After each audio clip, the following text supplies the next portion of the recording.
গো ও মা বোনেরা, বিশ্বনবীর আদরের কলিজার মনি হযরতে ফাতিমাতুল জহিরা, নবীর হযরত আলীর স্ত্রী, হাসান হোসেনের মা, নবী নন্দিনী। শেখ সাদি রহমাতুল্লাহ বলছেন, জান্নাতের রানী নবী নন্দিনী মা ফাতেমা জহিরা। হযরত আলী বাড়িতে আসলেন, ফাতেমা ও ফাতেমা ও বিবি রে, সব নারীরা স্বামীর কাছে চায়, ফাতেমা তোর জীবনে কোনো দিন তো আমার কাছে চাওয়া দেখলাম না। ফাতেমা তোর মনটা কি চাই না আমার কাছে কিছু চাওয়া, স্বামীর কাছে কোনো পাওয়া? ফাতেমা বলছে, স্বামী গো, আমার আব্বা বিয়ে রাত্রি বলে গেছে, ও বেটি রে, আমার আলী গরিব, এমন বস্তু চাইও না, আমার আলী কষ্ট পাইবে, দিতে পারবে না, আমি নবীজি কষ্ট পাব। আরে আলী বলছে, ফাতেমা রে,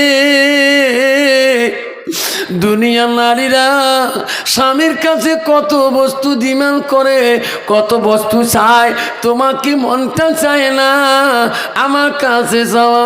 ফাতেমা বলছে, স্বামী গো, আমাকে বহুত দিয়েছেন, আমি চাইতে পারি না। ফাতেমা আমাকে ভালোবাসো, তোমার মনটা কি চায় না আমার কাছে কিছু চাইলে আমি আলী বড় খুশি হয়ে যাব। হাতে বারে নবী নন্দিনী আলীর মনকে শান্তি রাখার জন্য বলছে, স্বামী গো, আমাকে যদি কিছু আনি দেন, যদি কিছু খোয়াইতে চান, ও গো স্বামী গো, আমাকে একটা ডালিম ফল আনিয়ে খোয়াইবে।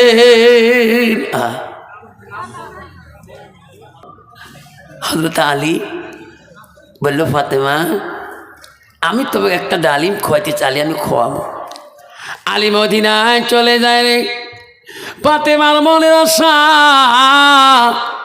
যদি আমাকে খোয়াইতে চান গো স্বামী, একটা ডালিম আনি আমাকে খোয়াবেন। আলী ডালিম আনতে গেল মদিনার বাজারে, মার্কেটে। আলীর কাছে পয়সা নাই, ডালিমের দোকানি পয়সা ছাড়া ডালিম দিবে না। আলী যায় রে, দোকানি পয়সা ছাড়া ডালিম দেয় না আলীর হাতে। আলী কান্দে, বাবু, নবীর বেটি কিছু খাইতে চায় না, জীবনে চাইলে আমি জোর করি বললাম, একটা ডালিম খোয়াতে চাইলাম, আল্লাহ আলীর কাছে পয়সা নেই, আমার কাছে আল্লাহ মদিনা জমিনে আলীকে ডালিম কিনতে পারি না। আরে দোকানি কোনোদিনও পয়সা ছাড়া ডালিম দিবে না। আলী মনে করলেন, আমার ইনকাম করতে হবে। আলীর সামনের দিকে যেতেছেন, দেখে একটা আরবিয়ান মানুষ, উটের উপরে মাল লোট আছে। আলীকে দেখি, বলো ভাই, আমার উটের মালগুলো আনলোড করে দাও, আমি তো কিছু দিরহাম পয়সা দিয়ে দেবো। যেরকম সুবহানাল্লাহ। আলী উটের মালগুলো আরবিয়ানে সব আনলোড করে দিলেন, আলীর হাতে কিছু দিরহাম দিয়ে দিলেন। আলী ওই টাকা দিরহাম নিয়ে সোজা ডালিমের দোকানের কাছে গেলেন। দোকানি বাবু, পয়সা নাও, দিরহাম নাও, ডালিম দাও। দোকানি ডালিম হাতে দিলেন। আলীর মন খুশি হয়ে গেলেন, আল্লাহ নবীর বেটি জীবনে চাই নাই, জোর করে ওসিয়ত করাছি, একটা ডালিম খাবি। আল্লাহ বলছে, জিবরাইল রে, যা যা যা। আলী অত্যন্ত খুশি রে, জিবরাইল, জিবরাইল, লাভলি বিবি দাদা দাদির নামে 100 টাকা, লাভলি বিবি দাদা দাদি 100 টাকা দিচ্ছে। নামটি হলো লাভলি বিবি, দেখলে মাওলা তাকাইয়া, দানের বদলে মাওলা বানায় ইমানদার। নবী বলছে, রমজান লাইলাতুল কদর খুঁজতে খুঁজতে নবী 21 রমজান থেকে শুরু করছে। সে 27শে রমজান কোন দিন হবে? নবী প্রথম খোঁজা শুরু করলেন 21শে রমজান লাইলাতুল হইতে পারে, আর 100 টাকা দিবেন। আল্লাহ রসুল প্রথমে লাইলাতুল কদরটা 21শে রমজান থেকে তালাশ করেছিলেন। আল্লাহ 21শে রমজানের সব আল্লাহ আমার নামে লিখে দেবে। আরও কাছে আছে বাবা। আল্লাহ বলো জিবরাইল রে, আলী ডালিম নিয়ে যেতেছে, এই ডালিম যাতে ফাতেমা খাইতে পারে না। জিবরাইল তুমি এমন রূপ নিয়ে যাও আলী যাতে চিনতে পারে না তোর নাম জিবরাইল। আলীর কাছ থেকে ডালিম কারি আনবা, আরে জিবরাইল আলী যাতে জানে না তোর নাম জিবরাইল। যেরকম সুবহানাল্লাহ। হযরত আলী বাড়ির কাছে গেলেন, জিবরাইল এক ইতিম ফকিরের সামনে দাঁড়ালেন। আসসালামু আলাইকুম আলী করিমুল্লাহ, বাবা আমার কিছু দান করবা? আলী আমি এক দরিদ্র ফকির মিসকিন, আমাকে কিছু দান করো না। আলী বলছে আমার কাছে কিছু নাই। ফকির বলছে আলী রে মিথ্যা বলিও না, তুমি নবী জামতা ফাতেমার স্বামী আসান হোসেন আব্বা, মিথ্যা বলিও না। এই আলী তোমার কাছে আছে রে, দিয়া যাও না, দান করবা না? আমি দোয়া করবো আলী রে, আল্লাহ তো জীবনে অভাব রাখবে না, আল্লাহ তো কোনোদিনও অভাব দিবে না। আলী বলছি ভাই ফকির আমার কাছে তো কিছুই নাই, একটা ফল আছে, ফলটা আনছি আমার বিবির জন্যে, একটা ডালিম ফল। ফকির বলছে আলী রে ওই ফলটা যদি দাও আমি আল্লাহর কাছে বিনয়ভাবে দোয়া করব। আলী রে আল্লাহ তো কোনো দিনও গরিব রাখবে না। আলী বলেন সর্বনাশ, আমার রসুল বলে গেছে মরণের আগে, আলী পথে রাস্তাঘাটে যদি কোনো ফকির সওয়ালি যদি সওয়াল করে, যদি কিছু থাকে কিছু দিয়ে দিবা, খালি হাতে ফিরিয়ে দিবে না, কিছু অংশ হলে দিবা। আলী মনে করলো আমার কাছে একটা অংশ আছে, একটা ডালিম, যদি ফকিরকে দেই তা বিবির হয় না, আর বিবিকে যে দেই ফকিরকে হয় না। আল্লাহ ফাতেমা জীবনে বেঁচে থাকলে বহুত ফল খাইতে পারবে, এই ফকির যদি চলে যায় জীবনে দেখা হবে না। আলী আস্তে করে ডালিমটা বাইর করি ওই ফকিরের হাতে দান করে দিলেন। যেরকম সুবহানাল্লাহ। ফকির ডালিম নিয়ে যায় দোয়া করে আল্লাহ, আরে ডালিম নিয়ে গেল। আলী খালি হাতে বাড়ি যেতে পারে না লজ্জাতে।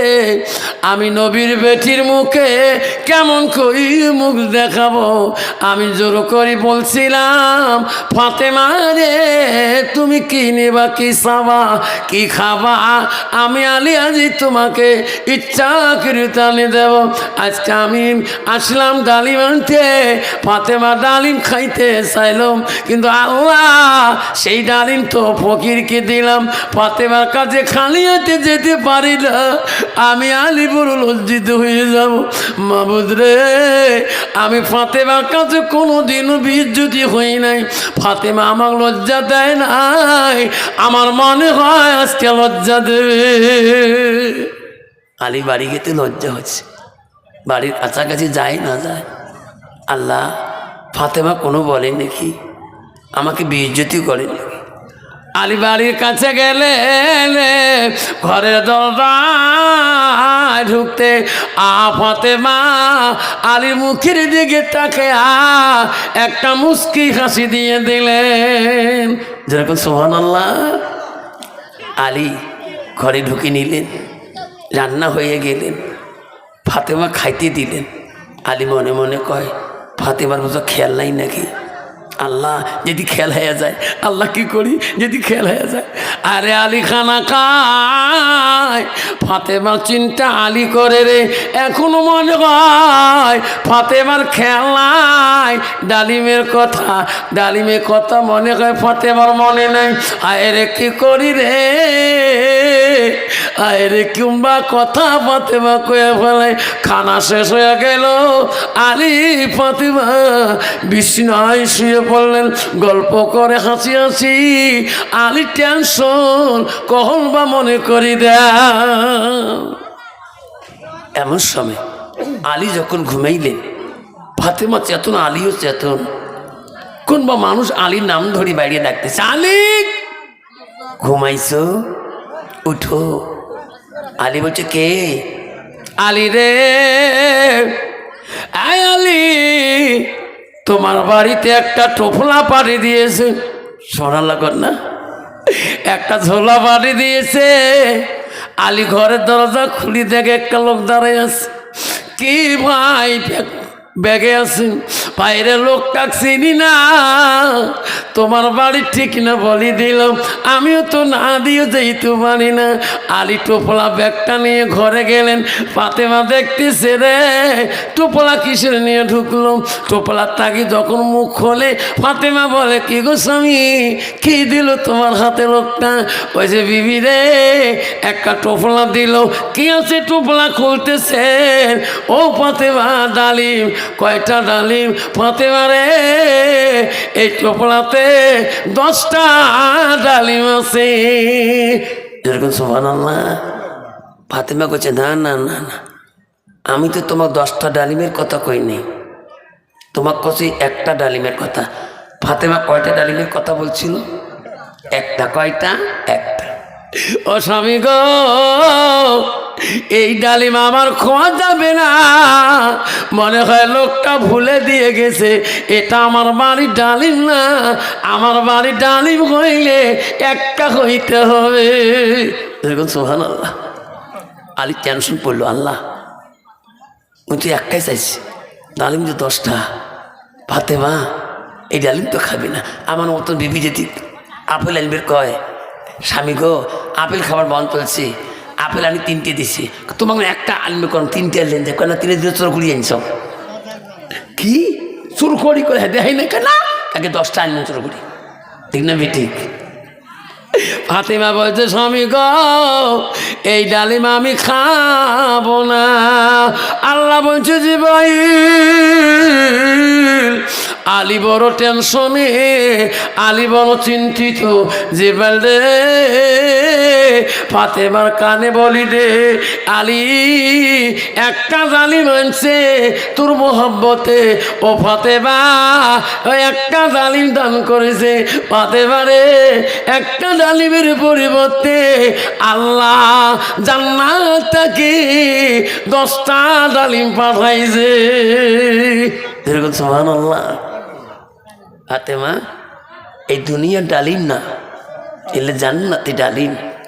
আব্বাজান আমার মা বোনেরা, একটা ডালিমের পরিবর্তে 10টা ডালিম যদি পায়, আসুন বাপজন আমার সোনার চাঁদরা, 100 টাকার পরিবর্তে কত টাকা পাবে?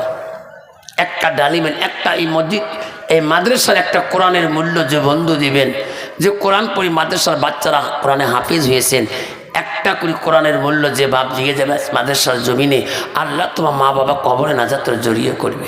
আসেন, কে আসেন? একটা করে কোরআনের কেনার মূল্য যে বাবা সর্বপ্রথম দিয়ে দিবেন, একটা কোরআনের মূল্য তোর বাপের নামে মার নামে শ্রদ্ধা হিসেবে এই মাদ্রাসার নামে একটা কোরআন কেনার মূল্য 100 টাকা যাই দিবেন, 10টা কোরআন দান করার সব আল্লাহ আমল নামে লিখে দিবেন। দান করিবেন মা বোনেরা, খালি হাতে যাবেন না। দানের জন্য দোয়া করব আমি আবসার মৌলানা। দান করিবেন মা বোনেরা, খালি হাতে যাবেন না। দানের জন্য দোয়া করব আমি আবসার মৌলানা। আছে কোনো একটা কোরআনের মূল্য, একটা ডালিমের মূল্য জানো বলা?